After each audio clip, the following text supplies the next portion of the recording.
주옵소서. 감사드리며 살아계신 예수 그리스도의 이름으로 기도리옵나이다. 아멘.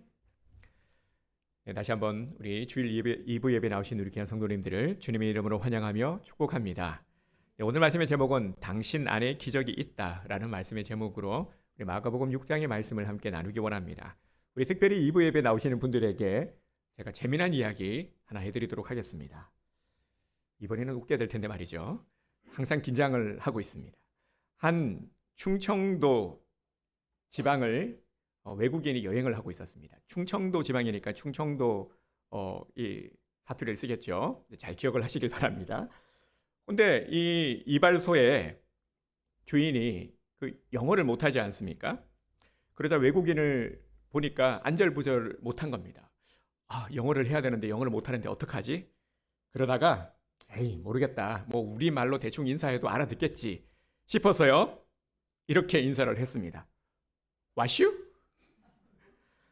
외국인은 서툴지만 이발사가 영어를 하네? What you? 뭘 보느냐? 이렇게 말을 한단 말이죠. 제법이네 싶어가지고요. 앞에 거울을 가리키면서 mirror, 거울 이렇게 가리켰어요. 그러자 이발사는 오케이 하면서 알아들었다고. 그리고 이제 앉히고는 머리를 깎기 시작했습니다. 근데 머리를 깎는 동안에 편안한 나머지 잠시 이제 꿀잠을 잔 거죠. 그런데 한참 후에 눈을 뜨자마자 거울을 본 순간 비명을 지르고 말았습니다. 그 이발사는 외국인이 밀어라고 하는 줄 알고 머리를 몽땅 밀어버린 겁니다. 이번에는 많이 웃으시네요. 아주 좋습니다. 자, 우리 옆에 분들에게 이렇게 인사합시다. 사랑하고 축복합니다. 사랑하고 축복합니다. 네, 은혜가 충만한 교회의 특징이 있습니다. 자, 이렇게 우리 얼굴만 봐도 그죠? 은혜가 넘쳐나는 얼굴만 봐도 알 수가 있죠. 또 알 수 있는 방법이 은혜의 분위기. 은혜의 분위기 하면 무엇을 말하는 걸까요? 그렇죠. 아멘. 은혜가 넘치는 교회는 아멘이 살아있는 교회입니다. 네, 우리 그런데 이 아멘 소리가 울려 퍼져야 되는데 예배 때 이렇게 입신에 들어가시는 분들이 많다라면은 그러면은 좀 문제가 있겠죠, 그 교회에. 네, 일단은 목사의 설교가 문제가 있을 수도 있고요. 뭐 아주 특별한 달란트일 수는 있지만 이 입신에 들게 하는 은사라고 볼 수도 있겠지만 말이죠. 잘 이해를 못하시는 분들이 계셔가지고요. 이 입신한다라는 건 이제 주무신다라는 것을 이렇게 좀 비유해서 말씀을 드린 겁니다. 반면에 은혜가 충만하게 되면 또 말씀의 은혜를 받게 되면은 아멘의 소리가 살아나게 되는 것이죠. 여러분 근데 이 아멘이요 왜 중요한 줄 아십니까? 그런 분들이 계실지 모르겠어요. 아니 아멘이 뭔데 그렇게 아멘을 자꾸 강조하십니까? 하시는 분들이 꼭 계실지 모르겠는데요. 아멘은 신앙의 고백입니다. 그냥 하는 말이 아니라 내 신앙의 고백이 아멘인 것이죠. 아멘이라는 말은 하나님의 말씀이 하나님의 말씀임을 믿습니다. 하나님의 말씀대로 될 줄 믿습니다. 라고 하는 내 신앙의 고백인 것입니다. 그래서 아멘을 하게 되면은 내가 죽지 않고 살아있다라는 것을 증명해 보이는 것이죠. 그렇게 아멘을 잘하는 교회, 아멘을 많이 하는 교회는 성도들이 살아있기 때문에 부흥을 할 수밖에 없는 것이죠. 이 부흥이라는 것이 단지 숫자만 많아지는 부흥이 아니라 은혜가 충만하고 하나님의 영광이 우리 교회에 가득 채워지는 이러한 영적 부흥이 임하게 되는 것입니다. 로마서 10장 10절에 보면은 사람이 마음으로 믿어 의에 이르고 입으로 시인하여 구원에 이르느니라. 아멘. 근거가 되는 말씀이기도 한데요. 이때 구원은 천국을 의미하는 것이 아니라 내가 입으로 고백하는 것들이 그대로 되어진다라고 하는 의미입니다. 이처럼 아멘은 기적을 만들어내는 언어입니다. 여의도 순복음교회를 설립하신 고 조용기 목사님께 한 기자가 이런 질문을 했습니다. 목사님, 순복음교회 부흥의 비결이 무엇입니까? 라고 질문을 하자 조영기 목사님이 뭐라고 대답을 하셨냐면요. 우리 교인들은 내가 설교를 하면은 아멘을 불나게 합니다. 이렇게 대답을 하셨다고 합니다. 다른 이유들도 많을 텐데, 그죠? 이 한마디를 한 이유가 있다라는 것이죠. 바로 아멘의 능력인 것입니다. 우리 몸은 에너지를 필요합니다. 전기도 에너지가 필요하고 모든 곳에는 에너지가 필요하죠. 왜냐하면 에너지가 있어야지 움직일 수가 있기 때문입니다. 우리 그리스도인들에게 필요한 에너지는 영적 에너지입니다. 이 영적 에너지가 계속해서 지속적으로 공급이 돼야 우리가 영적으로 충만하고 영적으로 움직일 수가 있는 것이죠. 오늘 예배에 참석하신 우리 성도님들이 아멘의 고백을 통해서 더욱 영적 에너지가 충만하게 되기를, 불타오르게 되기를 주님의 이름으로 축복합니다. 네, 이렇게 해주시면 됩니다. 아멘에 대해서 한 가지만 더 말씀을 드리면 이 아멘이 너무너무 중요한데요. 바울이 고린도 교회에 편지를 쓰면서 이런 말을 했습니다. 고린도 후서 1장 20절에 보면 잘 들어보시길 바랍니다. 하나님의 약속은 얼마든지 그리스도 안에서 예가 되니 그런즉 그로 말미암아 우리가 아멘하여 하나님께 영광을 돌리게 되느니라. 아멘.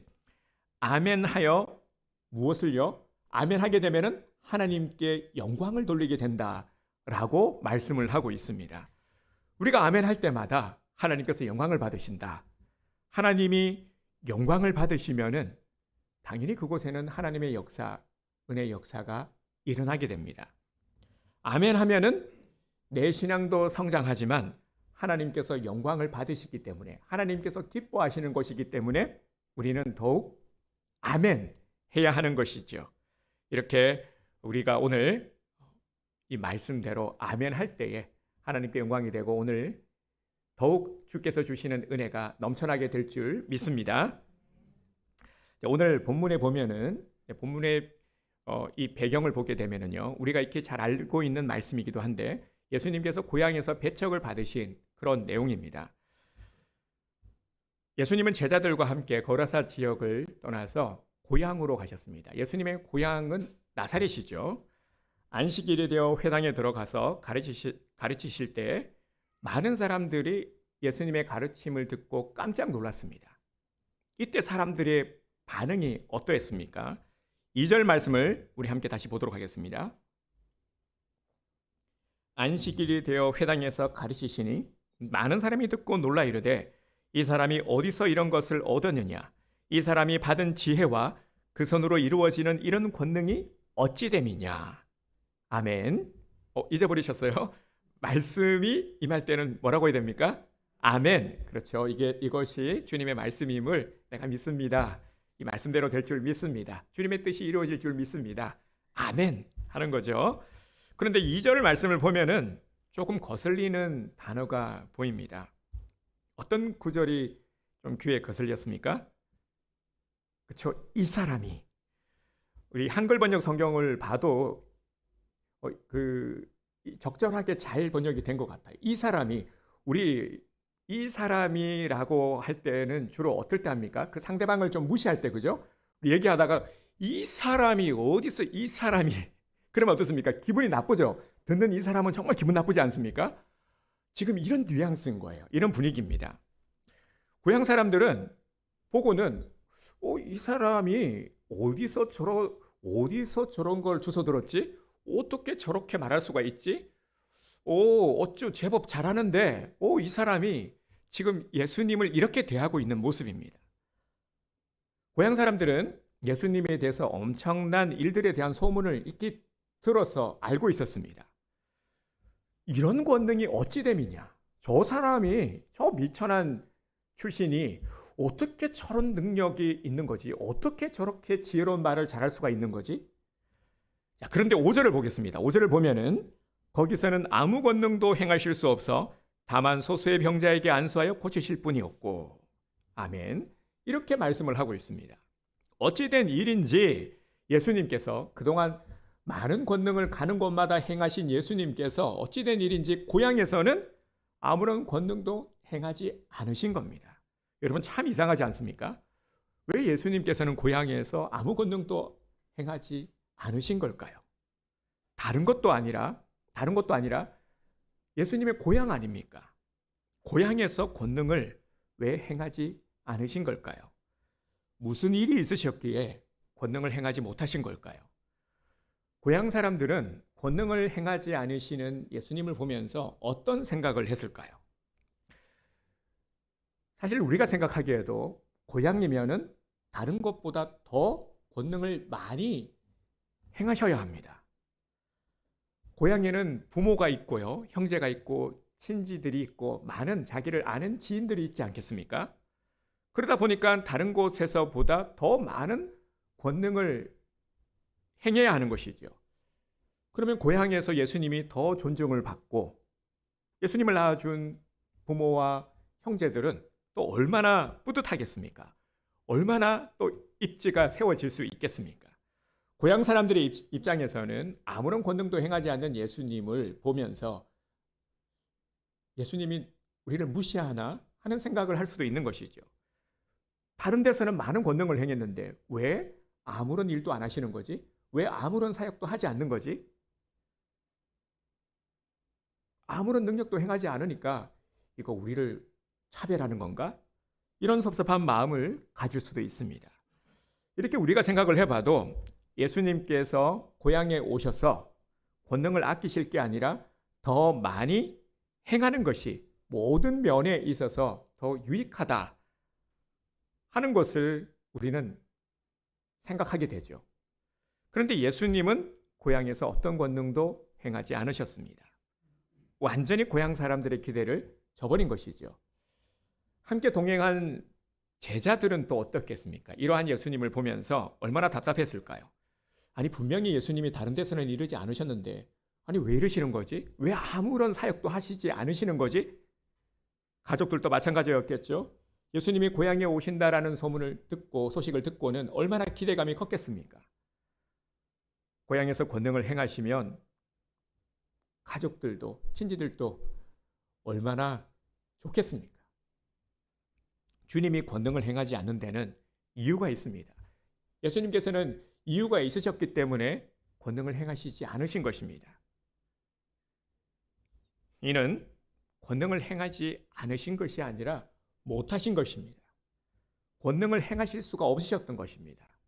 왜 권능을 행하지 못하신 것일까요? 그 이유는 그들이 예수님을 믿지 않았기 때문입니다.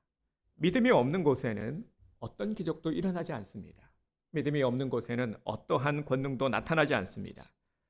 오직 믿음이 있는 곳에 기적이 일어납니다.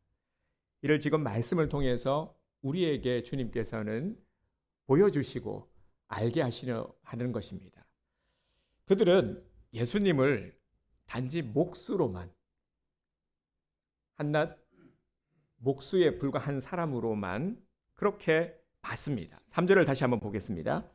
이 사람이 마리아의 아들 목수가 아니냐? 야고보와 요셉과 유다와 시몬의 형제가 아니냐? 그 누이들이 우리와 함께 여기 있지 아니하냐? 그들은 예수님을 인정하지 않았습니다. 그냥 인정하지 않은 것이 아니라 중요한 이유는요. 예수님이 하나님이심을 믿지 않은 것입니다. 이것이 가장 중요한 부분입니다. 그들은 예수님을 그러니까 믿음의 대상으로 보지 않은 것이죠. 목수의 아들 아니냐? 마리아의 아들 목수 아들이잖아. 참 별 볼 일 없는 가문에 저 가난한 사람, 저 못 배운 사람, 한낱 목수의 아들로만 이들의 눈에는 비친 것입니다. 그래서 그들이 어떻게 했습니까? 3절 마지막 절을 보면 예수를 배척한지라. 그들이 예수님을 믿음의 대상으로 여기지 않았기 때문에 예수님을 향하여 배척을 했습니다. 여러분, 이것은 상당히 중요한 문제입니다. 오늘날에도 보면은 안티크리스찬들이 있죠. 교회와 성도들을 무시하고 핍박하는 안티크리스찬들. 요즘 보면은 요즘은 인터넷 신문이라든지 유튜브를 통해서 아주 많은 목소리들을 들을 수가 있죠. 그래서 저도 뭐 종종 이렇게 유튜브를 보는데요. 보면은 얼마나 안티 세력들이 많은지 모릅니다. 복음적이고 유익한 것들도 많지만 반면에 우리 성도들이 들었을 때에 시험에 들 만한, 특히 연약한 자들이 봤을 때 정말 헷갈리고 시험에 들 만한, 오해할 만한 내용들도 너무 많습니다. 이것들이 여과 없이 그렇게 쏟아지고 있으니까 정말 조심해야 됩니다. 이런 부분들에 대해서도 좀 신경을 교회가 써야 될 것 같습니다.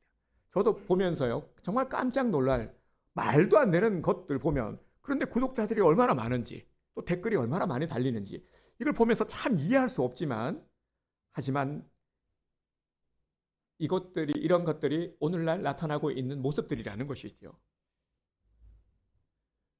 안티크리스찬들, 왜 이들은 교회를 적대시하는 걸까요? 왜 신앙을 가진 자들을 그냥 가만 놔두지 않고 계속해서 공격하는 것일까요?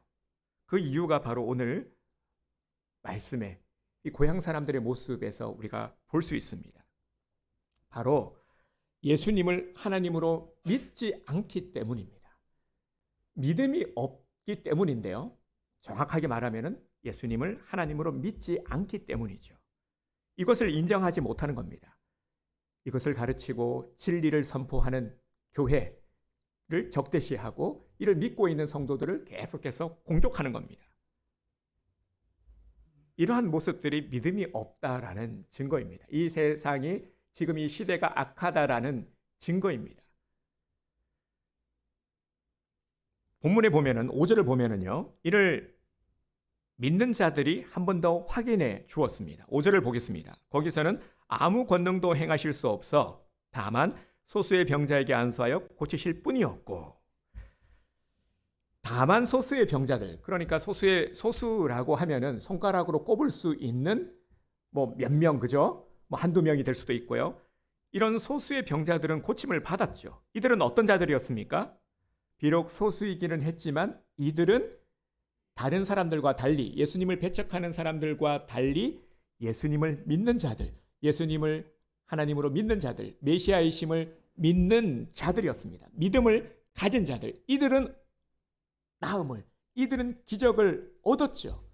우리가 이를 통해서 분명히 알 수 있게 되죠. 권능을 행하실 수 없으셨지만, 하지만 믿는 자들은 어떠한 상황 가운데서도 권능을 입게 된다, 기적을 경험하게 된다라는 것을 우리는 분명히 볼 수 있습니다. 그리고 예수님은 고향 사람들의 영적인 상태, 믿음 없음을 지적하셨습니다. 6절을 보겠습니다. 그들이 믿지 않음을 이상히 여기셨더라. 아멘.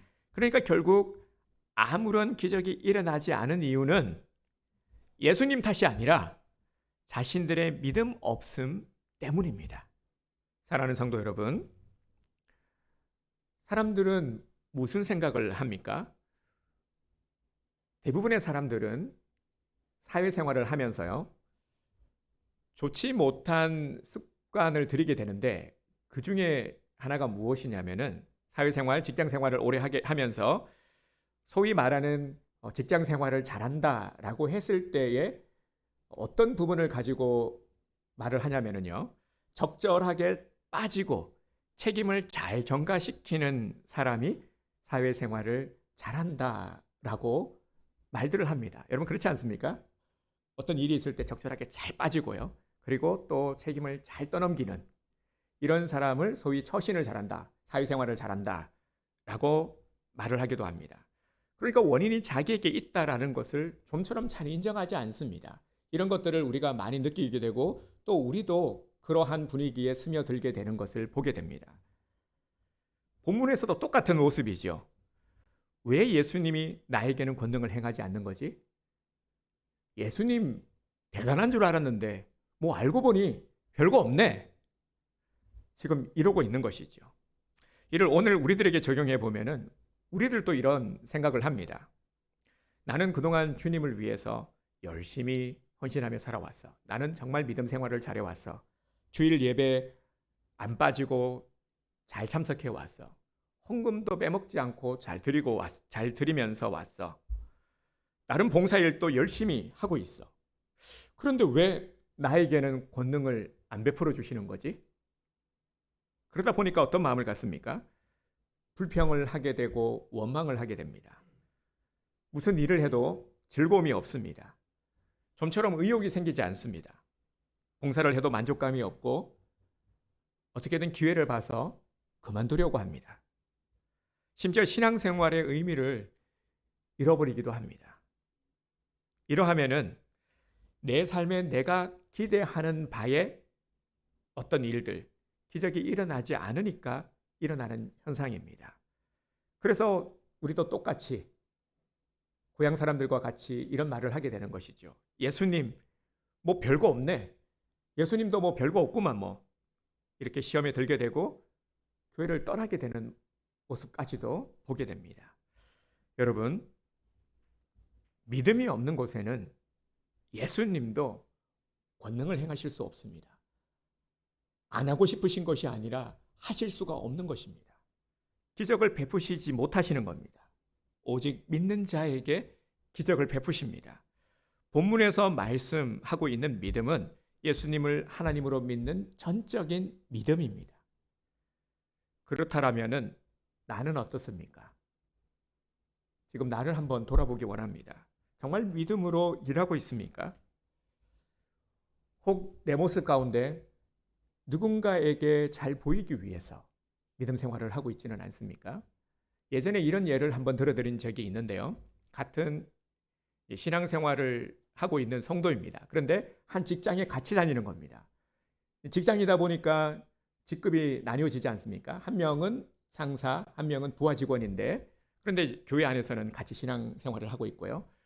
그러다 보니까 이 부하 직원 되는 이 성도가 이 상사는 이제 교회 또 중직을 맡고 있는 그런 분이었습니다. 그런데 교회에서는 엄청 신실하고 그런 분인데 사람들에게 존경을 받는 분인데 회사만 가면은 딴 사람이 되는 겁니다. 그래서 이 모습을 지켜보면서 이분이 시험에 든 거예요. 회사에서는 너무 부하 직원들을 괴롭히는 사람인데 교회만 오면은 너무 신실하니까 이러한 이중적인 모습에 시험에 들었다 하는 그런 이제 얘기를 들은 적이 있습니다. 그래서 제가 그런 말씀을 또 드렸죠. 만약에 이런 경우라면은 거룩한 부담을 가지고 회사에서 더 열심히 해야 된다. 더 정직하고 성실하고 더 신앙인으로서의 본을 보여야 된다. 말씀을 드렸습니다. 쉽지 않은 일이지만 그래서 거룩한 부담을 지닐 때에 그럴 때에 하나님의 역사를 체험할 수가 있는 것이죠. 그럴 때에 오히려 더 그러면은 이 부하 직원이 하나의 또 신앙의 롤모델이 될 수가 있는 거죠. 신앙을 가지고 직장 생활, 사회 생활을 하는 것이 정말 쉽지 않은데 그런데 이런 분들이 또 이렇게 본이 되어주면 얼마나 큰 힘이 되겠습니까? 그리고 연약한 자들을 얼마나 많은 연약한 자들에게 도움을 줄 수가 있겠습니까? 우리가 신앙생활을 하면서 다른 사람들의 눈을 의식한다면 이렇게 이중적인 모습이 될 수밖에 없습니다. 또 아니면은 내가 원하는 바를 이루기 위해서 내가 신앙생활을 하는 것, 내가 교회를 다니는 것, 내가 하나님을 믿는 것, 내가 기도하는 것, 내가 원하는 바를 이루기 위해서 지성이면 감천인데 내가 열심히 하면은 복을 내려주시겠지. 물론 열심히 신앙생활을 하면 복을 내려주시지만 하지만 이런 목적을 가지고 이런 목적만 가지고 신앙생활을 하고 있지는 않습니까? 내 욕심을 이루기 위해 신앙생활을 하고 있지는 않습니까? 우리는 정말 냉철하게 나를 돌아봐야 합니다. 말씀을 통해서 돌아봐야 합니다. 그리고 이런 나를 깨트려 가야 합니다. 여러분 정말 우리는 말씀을 통해서 나를 돌아봐야 합니다. 다른 어느 때보다도 내 연약함을 안다라면 정말 부족함을 안다면 그리고 잘해보고자 하는 마음이 있다면 정말 하나님의 은혜의 복을 받아 누리고 싶다라면은 정말 말씀을 더욱 가까이 하고요. 그냥 그대로 하면 돼요. 말씀을 통해서 자꾸 나를 비춰 깨달아 가야 합니다. 그리고 하나님의 뜻을 분명히 안다면은 순종해야 합니다. 나는 정말 예수님을 하나님으로 믿고 있습니까?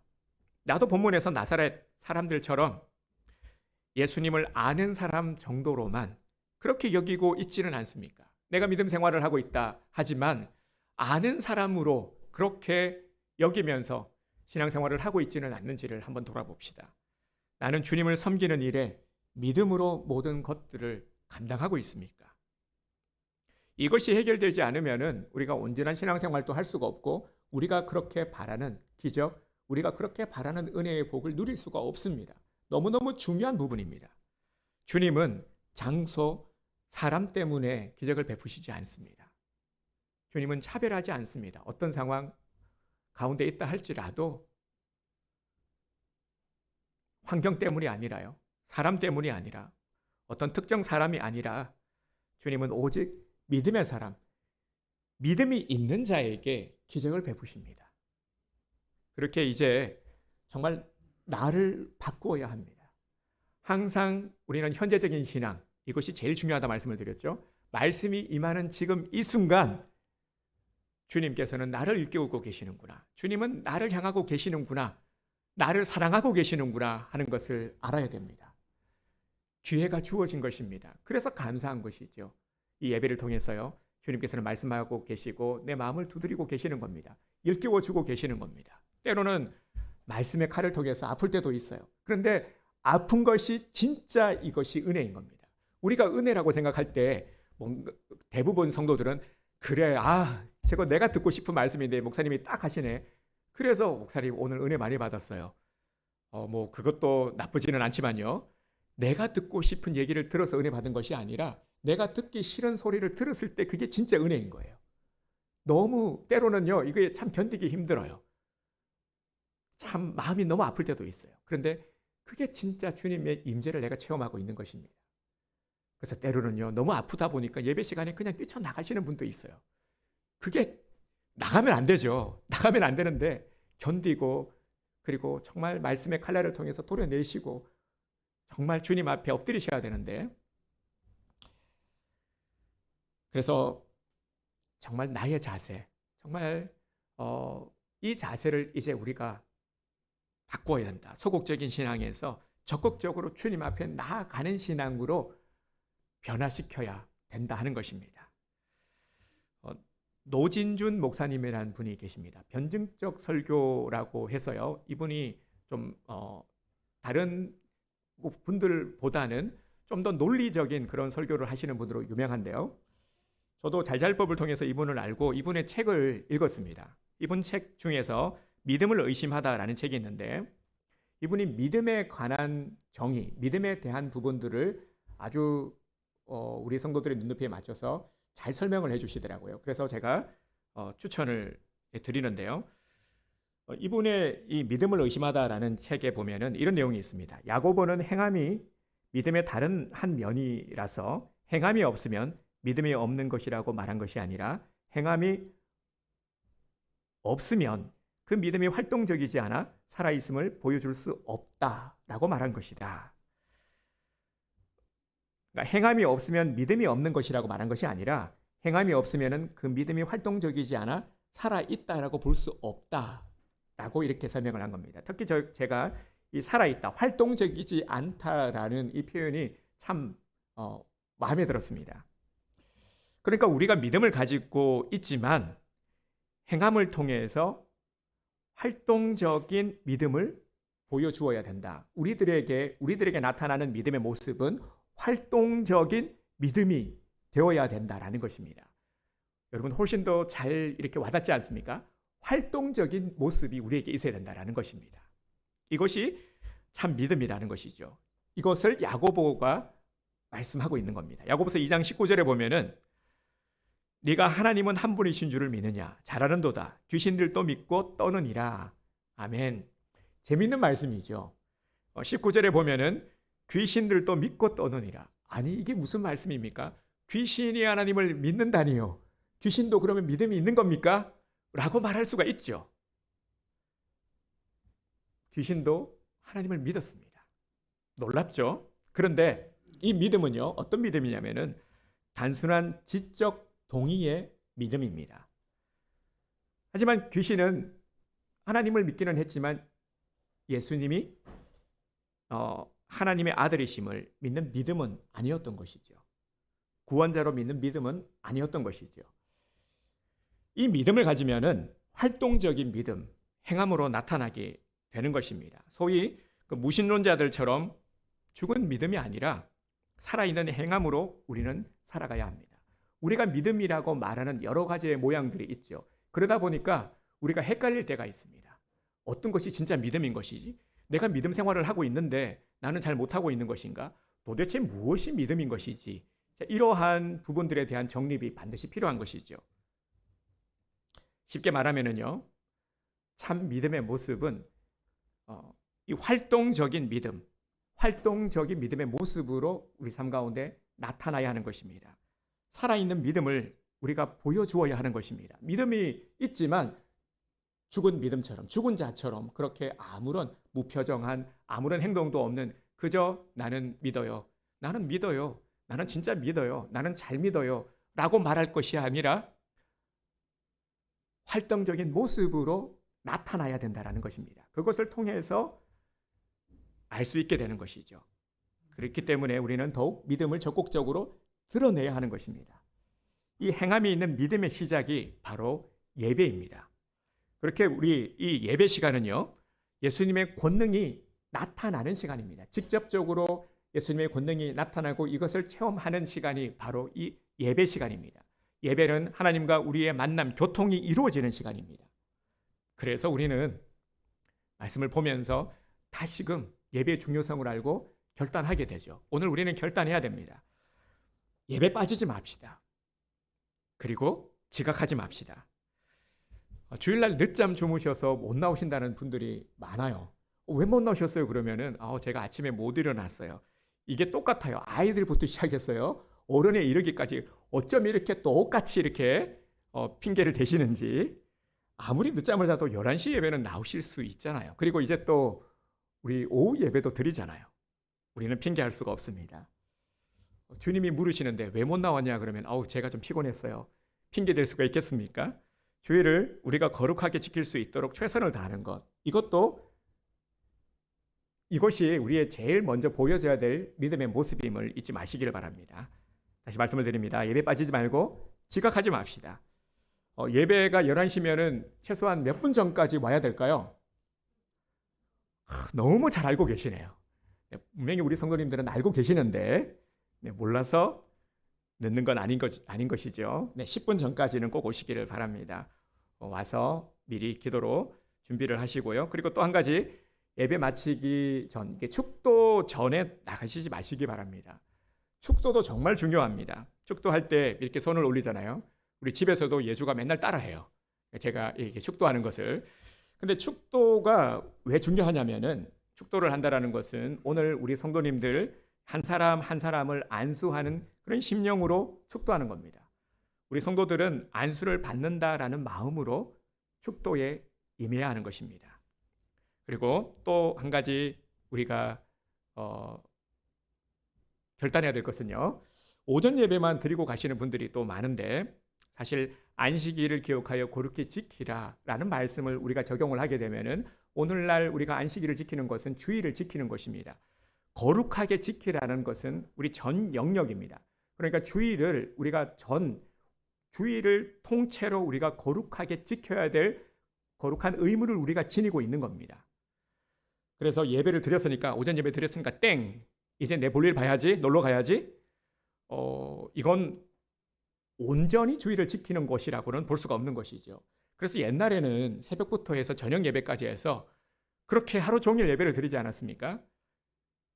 그러다 보니까 교회에서 산다라는 그런 말을 할 정도였는데요. 주일에 정한 예배는 하나님이 원하시는 예배이기 때문에 우리가 예배에 올인할 수 있어야 합니다. 예배는 그리고 참석하는 것이 아니라 내가 내가 자리 채워주지, 내가 가주지, 이 참석하는 것이 아니라 참여하는 것입니다. 함께 기도하고 함께 찬양하고 이렇게 함께 참여하는 것입니다. 찬양을 할 때도 어떻게 해야 될까요? 크게 소리 높여 찬양해야 하는 것입니다. 그리고 하나님의 말씀을 들을 때 어떻게 해야 된다고요? 앞서 말씀을 드렸죠? 아멘. 자, 한번 따라서 합시다. 아멘. 네, 이렇게 아멘 해야 하는 것입니다. 자, 오늘 주님께서는 또 우리에게 말씀하고 계십니다. 또 우리가 오늘 이 시간 주님 앞에 함께 믿음의 결단을 합니다. 이렇게 하나님께서는 우리를 사랑하시기 때문에 우리를 인도하셨고요.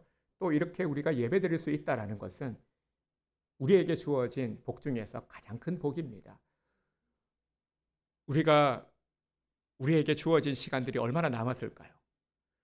영원이라는 시간에 점 하나만도 못한 그 짧은 시간을 우리가 살아가고 있다는 것을 아시기 바랍니다. 여러분, 나중에 후회하지 마시고요. 정말 후회하지 마시고요. 사랑하기에도 모자란 시간, 그리고 믿음 생활을 하기에도 부족한 시간을 우리가 지나가고 있다는 것, 지금도 이 시간을 흘려보내고 있다는 것을 아시기 바랍니다. 그래서 더욱 이 어지럽고 복잡한 이때, 악한 이때에 더욱 우리의 믿음을 지켜야 됩니다. 우리가 믿음 생활을 잘 해야 됩니다. 그러지 않으면, 정말 근신하여 깨어 기도하지 않으면은 우리는 언제고 넘어질 수 있다는 것, 누구도 자신할 수 없다는 것을 아셔야 합니다. 우리의 안위는 주님께 달려 있습니다. 우리들이 그렇게 바라는, 소망하는 모든 것들, 자녀들이 잘 되는 것, 우리 삶 속에서 우리가 필요한 모든 것들 또한 다 복의 근원 되시는 주님께로부터 공급받아야 된다는 것, 주님께서 우리의 복의 근원 되심을, 주님께서 우리의 주인 되심을, 주님께서 우리의 모든 것 되심을, 나의 모든 수고하고 무거운 짐을 주님 앞에 내려놓고 주님을 통해서 우리가 평안 얻을 수 있음을 믿으시기 바랍니다. 그리고 더욱더 진취적으로요, 이 우리에게 허락된 하나님께서 주시는 이 복들을 오늘 다 누리고, 그리고 마음껏 나누고, 마음껏 정말 주님을 찬양하고 행복한 삶을 영위해 나가는 우리 온드림교회 성도님들이 되시기를 주님의 이름으로 축복합니다. 우리 함께 기도하겠습니다. 우리 함께 기도할 때에 아멘의 회복, 믿음의 회복을 위해서 우리 다시 한번 결단하며 주님 앞에 은혜를 간구하며 기도드리도록 하겠습니다.